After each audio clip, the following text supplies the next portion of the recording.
नारी शक्ति सिर्फ एक शब्द ही नहीं, ये एक ऐसी ताकत है जो संसार को नई सोच देती है, नई दिशा देती है, नए पंख देती है।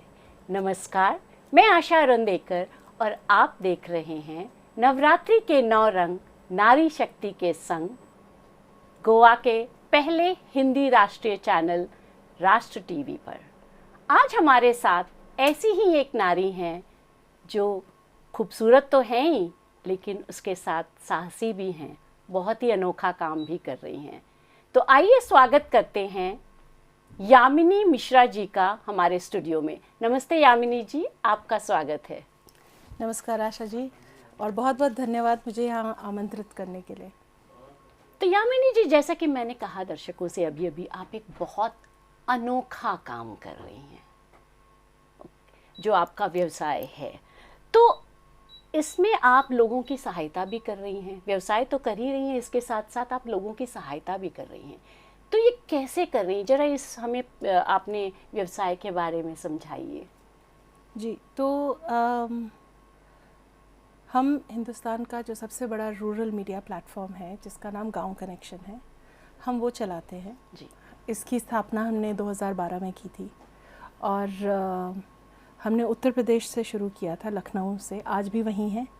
और हम वहाँ से अलग अलग राज्यों में काम करते हैं अब, और उसी के ज़रिए हम लोग बहुत लोगों से जुड़े हैं। जो आंकड़े बताते हैं वो ये है कि बहुत सारे लोग रूरल में रहते हैं। जी। सो हम लोगों ने जब शुरुआत करी तब हम ये चाहते थे कि हम किस तरीके से गांव के मुद्दे और गांव की बातें एक सेंट्रल उस पे लेकर आए। इस तरीके से हमने शुरुआत करी थी। और क्योंकि उससे पहले जब हमें लगता था कि या तो आप बहुत बड़ी जब घटनाएं होती हैं या जब बहुत ज़्यादा परेशानियां होती हैं, आपदाएं आती हैं, तभी रूरल की बात होती है। जी। जब हम आए तब हमने वहाँ से फिर हमने शुरुआत करी। बहुत अच्छे लोग थे, बहुत अच्छा काम कर रहे थे हिंदुस्तान के कोने कोने में। तो हम लोगों ने उनको एक प्लेटफॉर्म पे लेकर आए और उस प्लेटफॉर्म को फिर हम सेंट्रल लेकर चले गए। क्योंकि हम चाहते थे कि हिंदुस्तान के जो अर्बन शहर हैं वहाँ पे जब लोग बैठे हैं तो वो जब रूरल देखें जी, तो उनको वही गर्व महसूस हो, वही उत्साह हो, और कभी भी उनको इस नज़र से ना देखा जाए कि ये कुछ बहुत नहीं कर रहे हैं अपनी ज़िंदगी में। जी। तो एग्रीकल्चर हमारा गांव चलाता है। बड़ी बड़ी इस समय जो फैक्ट्री सेटअप हो रही हैं वो सारी गांव में हो रही है। तो हम क्यों ना गांव की ही बात करें और वहीं से मुद्दे उठाएं, और वहाँ जो अच्छा काम कर रहे हैं लोग, उनको हम आगे लाइमलाइट में लेकर आए। बिल्कुल बिल्कुल। तो जब हम कोई भी नया व्यवसाय शुरू करते हैं तो उसके पीछे कोई ना कोई प्रेरणा होती है। तो आपकी प्रेरणा कौन था या कौन थी, कैसे हुआ ये? मुझे लोगों से मिलना बहुत पसंद है, और इसीलिए मैं जब लोगों से मिलती हूँ तो हर रोज़ कोई ना कोई मुझे ऐसा मिलता है जो मेरे लिए कोई एक चीज़ मुझे सिखा के जाता है, और वो मेरे लिए एक प्रेरणा का स्रोत बनता है। तो वो व्यक्ति मेरे को कुछ सिखा के जाता है। तो जब हम लोगों ने गांव में भी काम करना शुरू किया तो वो हर महिला जो घर में बैठी थी, चाहे छोटा या बड़ा काम कर रही हो, मेरे लिए एक बहुत बड़ी प्रेरणा थी कि किस तरीके से वो अपना घर संभाल रही है, खेतों में भी काम कर रही है, बच्चा भी देख रही है, पति काम कर रहा है या शायद नहीं कर रहा है, क्योंकि हम जानते हैं कि किस हालत में है गांव हमारे। तो वो मेरे लिए बहुत ही एक वाकई में बहुत ही काबिल तारीफ़ चीज़ है जो महिलाएं गांव की काम करती हैं और जिनको हम वो क्रेडिट नहीं देते। जी बिल्कुल बिल्कुल। तो आप अपने इस व्यवसाय से बहुत सारे कारीगरों को ढूंढ निकालती हैं। भारत के कोने कोने से आपने कारीगर ढूंढ निकाले हैं, उन्हें परखा है। तो इसके लिए ये आपने किया कैसे? क्या आप पूरे भारत भ्रमण पे निकली थी व्यवसाय शुरू करने के पहले? जैसे मैंने कहा कि गांव कनेक्शन एक बड़ा प्लेटफॉर्म था जहाँ पे बहुत सारे अलग अलग तरीके के लोग जुड़ रहे थे। कारीगर उनमें से एक थे। जी। और मुझे ऐसा लगा कि कारीगरों के साथ काम करना, उनकी हुनर को लेकर आना, वो जो प्रतिभा है उनके अंदर, उनको एक प्लेटफॉर्म देना। जी। तो उस भ्रमण, हाँ डेफिनेटली मैं कहूँगी मैंने किया।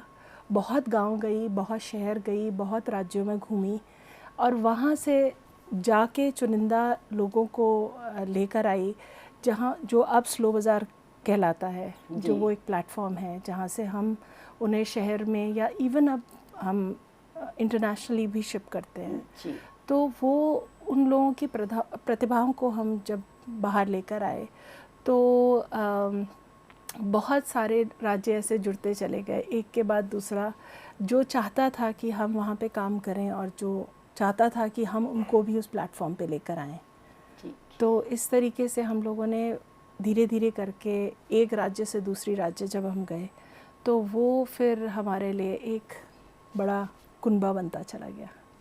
कोई भी शुरुआत बहुत ही हल्के से होती है और फिर धीरे धीरे लोग जुड़ते हैं और कारवां बनता चला जाता है, ऐसा कहा जाता है।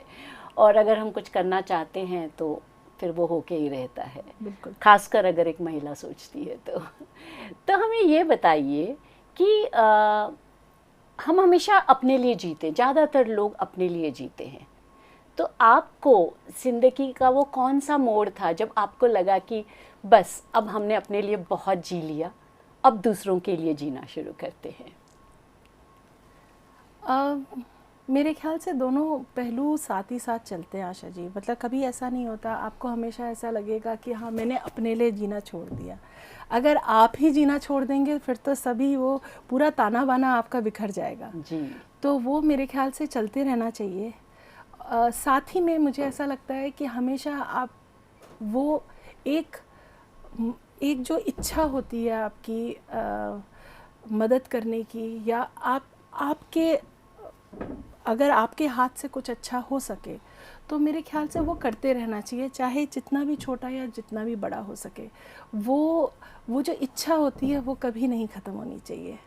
तो वो आपके मुझे ऐसा लगता है आपके आखिरी दम तक वो चलती रहती है, और वो उसी से फिर सारा वो बदलाव होता है। बिल्कुल बिल्कुल, इच्छा शक्ति तो शायद सबसे बड़ी शक्ति है जो किसी भी इंसान में होनी ही चाहिए। बिल्कुल होनी चाहिए।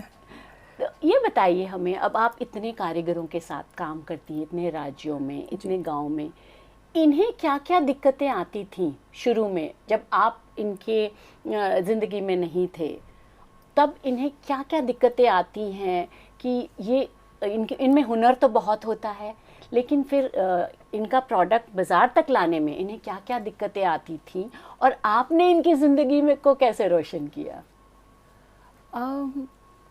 उसमें क्या, जब हमने देखना शुरू किया आशा जी, बहुत सारे कारीगर, आप भी अगर किसी भी उसमें चले जाएं, जो बड़े ऐसी जगहें हैं जैसे बनारस है, जयपुर है, जो बड़ी जगहें हैं जो बड़े लेवल पे टेक्सटाइल्स वो कर रही हैं या कारीगरों के साथ बैठी है, मुरादाबाद है, तो ऐसे जो राज्य हैं, ऐसे जो शहर है, उसमें क्या हो रहा है, बहुत सारी बड़ी कंपनीज ऐसी हैं जो टाइम पे पेमेंट नहीं करती। बहुत छोटी सी चीज़ है पेमेंट। मुझे हमेशा ऐसा लगा, बहुत लोग ने आके मुझे ये सिखाया, अरे तुम्हें भी नहीं करना चाहिए, पेमेंट साइकिल हमेशा उसमें रखना चाहिए। पर ये एक चीज़ थी जो मैंने हमेशा ये फील करी कि उस कारीगर का घर उसी पैसे से चलता है जी। उस कारीगर का जो बच्चा है वो स्कूल उसी पैसे से जाता है जी।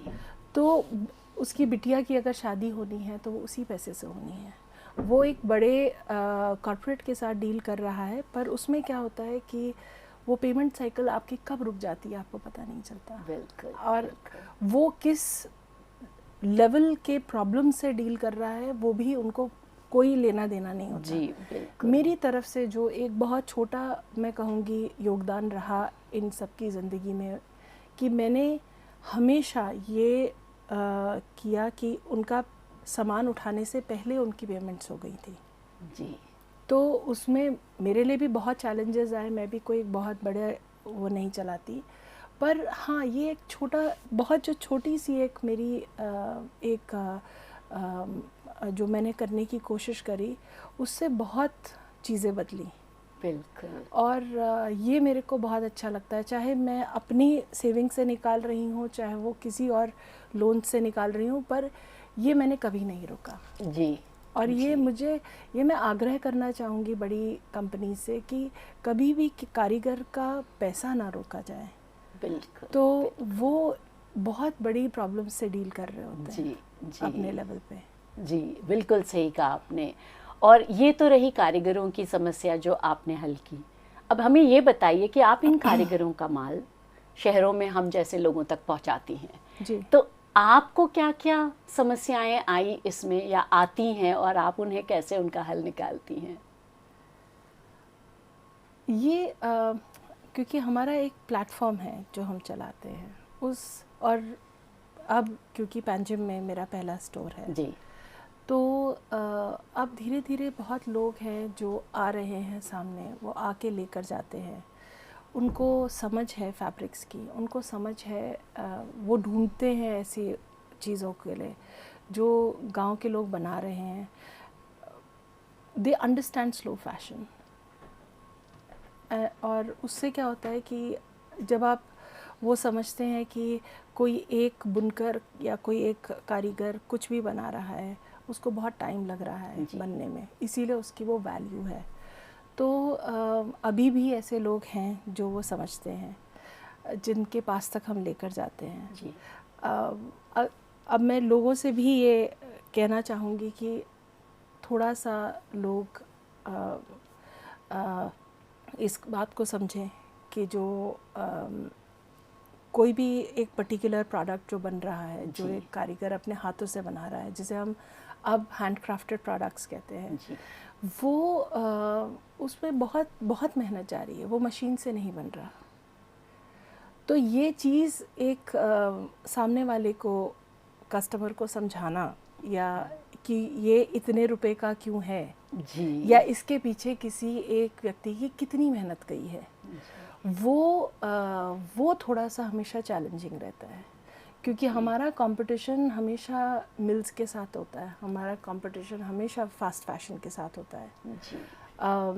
तो आप बिल्कुल भी उसको आप वो नहीं कर सकते, जो मतलब नज़रअंदाज नहीं कर सकते कि किस तरीके से हम उसको आगे लेकर आए। तो मैं ये चाहूँगी कि लोग ये समझें कि कारीगर की कितनी मेहनत है जी। इसके पीछे, और किस तरीके से वो लोगों को ये अप्रिशिएट करना चाहिए कि हम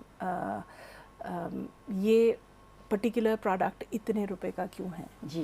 जी। तो और हम इसे लेकर हम उनकी कितनी मदद कर पा रहे हैं, क्योंकि हम उनको कई बारी कस्टमर्स को ये उससे कोई लेना देना नहीं होता। मेहनत, पैसा, जनरेशन्स जो इसमें लगी होती हैं, क्योंकि बहुत सारे ऐसी जगहें हैं अब जो जिसमें जनरेशन्स में यही काम कर रही हैं। जी। जैसे मैंने बताया, उड़ीसा हो गई, बनारस, जयपुर, ये ऐसी जगहें होती हैं जहाँ पे जनरेशन टू जनरेशन यही काम हो रहा है। तो हमें अगली जनरेशन, वो जो अगली पीढ़ी आ रही है, उसको इंस्पायर करना चाहिए कि वो यही काम करें। बिल्कुल। वरना वो टूटता चला जा रहा है। जी। और हम हाथ से मशीन पे वैसे भी आ चुके हैं अभी। बिल्कुल आ चुके हैं। अब जब मैं गांव में जाती हूँ, अब मेरा सबसे पहला सवाल किसी भी कारीगर की जो अगली पीढ़ी होती है उसको यही होता है कि क्या तुम यही करोगे? जी। उनका हमेशा मोस्टली 60% बच्चों का यही होता है कि नहीं, हम नहीं करना चाहते। या उनके माता पिता हमेशा यही कहते हैं कि हम नहीं चाहते हमारे बच्चे ये काम करें। जी। हम चाहते हैं वो इंजीनियर बने, हम चाहते हैं वो डॉक्टर बने।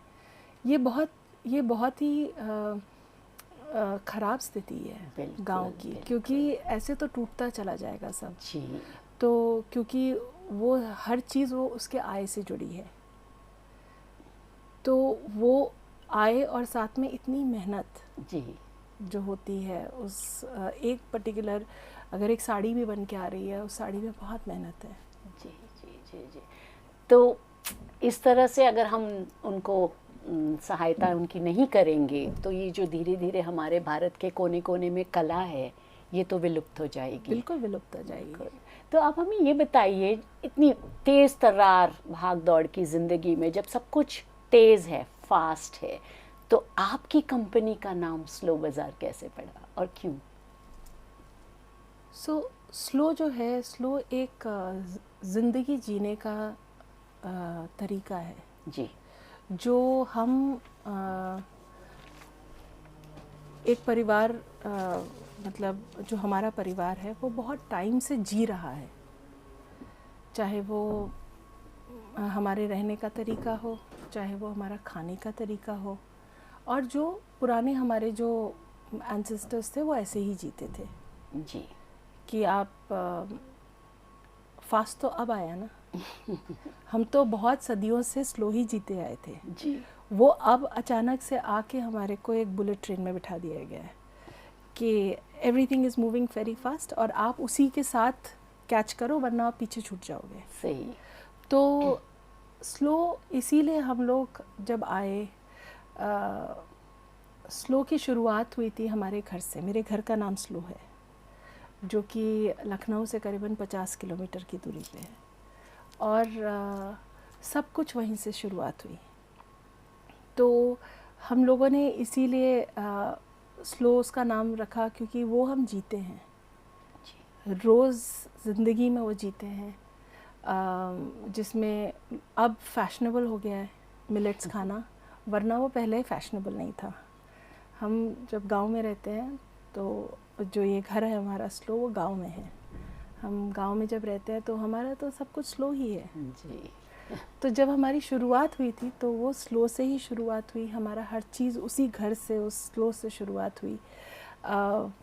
हमने वो धीमी गति से जीना लोगों को सिखाया क्योंकि हम वैसे ही जीते हैं जी। इसीलिए हर चीज़ स्लो है हमारी ज़िंदगी में। और ये आपने बहुत गहरी बात की है जी। कि और हमारे दर्शक जो सुन रहे हैं उनके लिए भी कि अगर आप भाग दौड़ कर रहे हैं तो ज़रा थम जाइए, धीमी गति से चलिए, इस ज़िंदगी का लुत्फ़ उठाइए, मज़ा उठाइए। यही तो ज़िंदगी है। बिल्कुल बिल्कुल। तो आप हमें ये बताइए कि आप एक समाज सेवा भी कर रही हैं जी। इस व्यवसाय के थ्रू, और व्यवसाय है तो मुनाफा, प्रॉफिट भी होना बहुत ज़रूरी है। तो आप जो ये कर रहे हैं इसमें से आपको मुनाफा होता भी है क्या, और कितना महत्वपूर्ण है कि इसके समाज सेवा के साथ साथ हम प्रॉफिट भी कमा सकें, लाभ भी हो, हमें आर्थिक लाभ भी हो इससे? जी। तो जब हमने गांव कनेक्शन की शुरुआत करी थी तो वो इसीलिए शुरुआत करी थी क्योंकि हम चाहते थे कि लोगों की ज़िंदगियों में जो गांव में जी रहे हैं उनकी ज़िंदगियों में बदलाव आए। पर जैसे आपने कहा कि हर व्यक्ति, हर एंटरप्रेन्योर आज की ज़िंदगी में कमाना चाहता है, और मैं जब स्लो बाज़ार चलाती हूँ तो मुझे ऐसा लगता है कि अगर मेरी आय बढ़ेगी तो मेरे कारीगर की आय बढ़ेगी। जी। तो क्योंकि उसको मुनाफा मुझी से हो रहा है। जी। तो पैसा कमाना तो बहुत ज़रूरी है, पर मुझे ऐसा लगता है कि हर इंसान के अंदर एक वो इच्छा होनी चाहिए कि आप उतना ही कमाएं जितनी आपको ज़रूरत है। और ये ज़रूरत कभी हमेशा कम ही पड़ती है। बिल्कुल, ताकि आप एक सोशल मैसेज जो है या एक सोशली आप अपनी आगे पीछे कैसे उसको यूज़ कर पा रहे हैं वो बहुत ज़रूरी है। जी। तो वो तो आपके एक्शन से पता चली जाता है जो आप कर रहे हैं। यामिनी जी, हमें ये बताइए कि अब आप इतने कारीगरों की सहायता कर रही हैं जी। तो इनमें से कितनी महिलाएं हैं, कितने प्रतिशत महिलाएं हैं, और इनको और सक्षम बनाने के लिए आप क्या करती हैं? आशा जी, ये बहुत ही सैड क्वेश्चन है। मतलब मुझे बहुत दुख होता है जब मैं गांव-गांव में काम करती हूँ, और स्पेशली इतने ही खूबसूरत जगहों पे जहाँ पे कला जो है वो बहुत ऊपर रखी जाती है। इसीलिए मैं हमेशा बनारस या उड़ीसा या जयपुर की बात करती हूँ, और महिलाएं वाकई में बहुत कम हैं, बहुत कम हैं। जो काम करती हैं। घर से बाहर निकलने नहीं दिया जाता, घर के अंदर भी अगर आप काम कर रही हैं, नॉर्थ इंडिया में स्पेशली थोड़ी सी स्थिति ख़राब है। तो वो चाहे आप वहाँ का एक सोशल आप एस्पेक्ट कह लें जी, तो उसकी वजह से महिलाएं, मुझे ऐसा लगता है कि वो सपना देखने से भी डरती हैं। ओह, तो काम करना तो बहुत दूर की बात है। घर के जो पुरुष हैं वही काम करते हैं, वही सब मोल भाव वही करते हैं सब। और ये बड़े स्टेट्स हैं जिनकी मैं बात कर रही हूँ, उत्तर प्रदेश, राजस्थान, उड़ीसा, वेस्ट बंगाल। तो जहाँ पे आबादी इतनी ज़्यादा है और महिलाओं को कहीं भी बहुत कम परसेंटेज में शायद आप देखेंगे कि आ रही हैं। हम कोशिश ये करते हैं कि हम वहाँ पे गवर्नमेंट के साथ जो स्कीम्स गवर्नमेंट लेकर आए हैं वो वहाँ तक पहुँचाएं, महिलाओं तक पहुँचाएं। किस तरीके से उनको कारीगरी सिखाएं, किस तरीके से उनका वो जो भी छोटा मोटा जो भी प्रोडक्ट बना रही हैं वो हम किस तरीके से बाहर लेकर आए। क्योंकि मैं ये बहुत बिलीव करती हूँ कि महिलाओं को काम करना चाहिए जी, छोटा ही सही पर काम करना चाहिए, काम आना भी चाहिए। बिल्कुल, क्योंकि हमेशा यही बोला जाता है कि जब आप महिला को सिखाते हैं तो आप पूरे परिवार को सिखाते हैं। बिल्कुल। तो मैं हमेशा से यही सोचती हूँ कि महिलाओं को सिखाना बहुत ज़रूरी है और उसके लिए आपको शुरुआत बिल्कुल नीचे से करनी पड़ती है, जहाँ पे आपको परिवार को बैठ के सिखाना पड़ता है जी, कि किस तरीके से आपके आने वाली बच्चियाँ जो घर पे बैठी हैं उनको कुछ कला आनी चाहिए जी। तो वो कला हम वहाँ तक पहुँचाने की कोशिश करते हैं। कितनी अच्छी बात है ये कि हम अपनी बेटियों को आगे बढ़ाएं। जी। जी, यामिनी जी, आपके इस ज़िंदगी के सफ़र में, अब तक के सफ़र में, आपके परिवार ने या सरकार ने या समाज ने आपकी कितनी सहायता की है और आप उनसे कैसे सक्षम हुई हैं? मुझे हमेशा ऐसा लगता है कि और अगर आज मैं आपके सामने बैठी हूँ तो ज़रूर ये बात तो सही है कि पीछे से मेरे को एक बहुत ही ज़्यादा मदद मिली है हर लेवल पे, चाहे वो परिवार की हो, उसके बाद जब आप अच्छा सोचते हैं ना आशा जी, तो आपके इर्द गिर्द लोग भी वैसा मिलते हैं आपको जो अच्छा सोचते हैं, जो अच्छा करना चाहते हैं पर उनको वो ज़रिया नहीं मिल रहा अच्छा करने का, आप वो एक ज़रिया बन जाते हैं। जी, जी। तो और इसी तरीके से लोग आपके आगे पीछे जुड़ते चले जाते हैं क्योंकि उनको ये लगता है आप वो ज़रिया हैं। जी। तो मुझे ऐसा लगता है कि मैं बहुत ब्लेस्ड हूँ कि मुझे ऐसे लोग मिले इस पूरी यात्रा में जो मेरे उस मुहिम का एक हिस्सा बनते चले गए। और सरकार हमेशा बहुत अच्छी स्कीम्स लेकर आती है। हम कोशिश करते हैं, हम सरकार के साथ इस समय सेंट्रल गवर्नमेंट के साथ काम भी कर रहे हैं। हमारा दूरदर्शन पे शो आ रहा है इस समय जो कि सबसे बड़ा वो है जो सिर्फ गांव से स्टोरीज़ कर रहे हैं, बदलाव की जो कहानियां हैं वो कर रहा है। कोई सपने जो भी बाकी हैं पूरे करने? बहुत सारे सपने हैं। मुझे ऐसा लगता है कि आदमी को सपना देखना नहीं छोड़ना चाहिए, आखिरी तक सपने रहने चाहिए और वो हिम्मत रहनी चाहिए उन सपनों को पूरा करने की। कोई संदेश जो आप हमारे दर्शकों को देना चाहेंगी यामिनी जी? बस मैं यही कहना चाहूँगी, सपने देखते रहो। आपको नहीं पता कि कौन आपको उस यात्रा में मिलेगा जो आपकी मदद करेगा आपके सपनों को पूरा करने के लिए। अपने लिए तो सब करते हैं, लेकिन दूसरों के लिए कुछ करना, इसके लिए समय के साथ साथ जिगर का भी होना बहुत ज़रूरी है। आज आपने सुनी एक बहुत ही प्रेरणादायक कहानी इस नारी शक्ति यामिनी मिश्रा के साथ। धन्यवाद यामिनी जी, जो आप हमारे स्टूडियो में आई और आप नारी शक्ति को पहचानिए। ये आपके इर्द गिर्द, आपके घर में, समाज में, हर जगह है। मैं आशा अरुणदेकर और आप देख रहे हैं नवरात्रि के 9 रंग नारी शक्ति के संग का 9वां एपिसोड, सिर्फ राष्ट्र टीवी पर।